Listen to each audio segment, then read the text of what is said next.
Hi, it's your council member in Foster City, Phoebe Shin Venkat.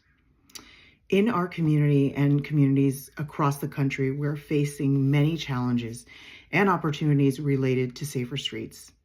We have more students biking, walking, and scooting to school instead of being dropped off. This is fantastic progress.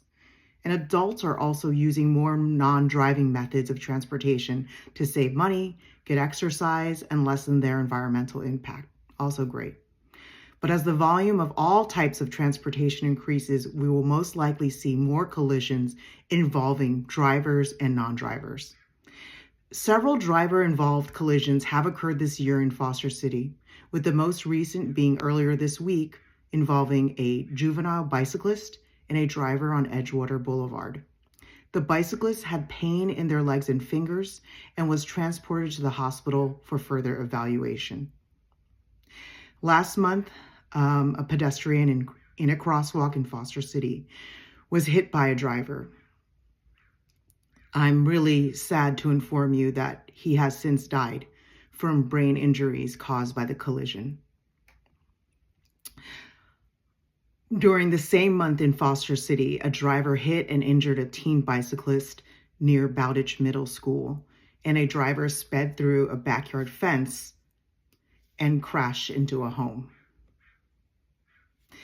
This summer in Burlingame, 4-year-old Aiden Fung and a 6-year-old girl with him were hit by a driver that went onto the sidewalk where Aiden and his family were eating outside of a restaurant. Right before hitting Aiden, the driver had collided with a bicyclist.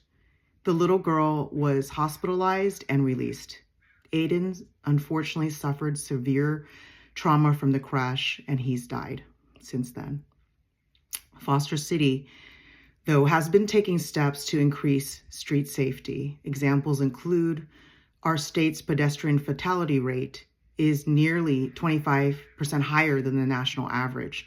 And AB 413, AB stands for Assembly Bill 413, was introduced to help enhance street safety by painting red curbs near all marked and unmarked crosswalks. Our council prioritized red curbs around school zones, followed by areas popular with pedestrians and bikers, such as parks and shopping centers. This type of action can increase pedestrian crashes by around 30%. We're also planning to reduce speed limits around select school campuses while students are present to 15 miles per hour within 500 feet of Audubon, Brewer Island, and Foster City elementary schools, and Bowditch Middle School.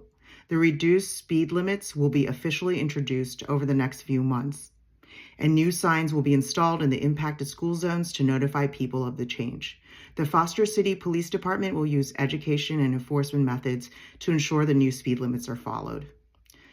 Back in 2020, Foster City dedicated a 1.75-mile stretch of road on northbound Beach Park Boulevard along the Levee Pedway for bicyclists, runners, joggers, and pedestrians.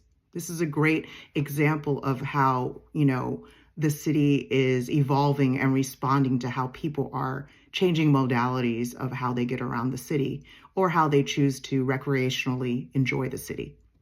And anecdotally, I have received positive feedback about our bicycle infrastructure from people who range from occasional to avid bicyclists. But a lot more work needs to be done. I myself bike a few times a week and, knock on wood, haven't been hit yet, though each time I'm out, I'm this close to it. I'm grateful that the San Mateo Foster City School District has employed several different programs to help raise safe streets awareness and education, with offerings including bike safety events, helmet fittings, and more. There's a lot more work to be done, a lot more tools we can employ and will. Let's collaborate together as a community to make our streets and sidewalks safer for all. For us adults, please remember what you do and say sets the tone and example for our youth and teens. We must do better and hold ourselves accountable for how we choose to move around the city and surrounding communities. I hope to hear from you on these important issues and opportunities soon. Take care.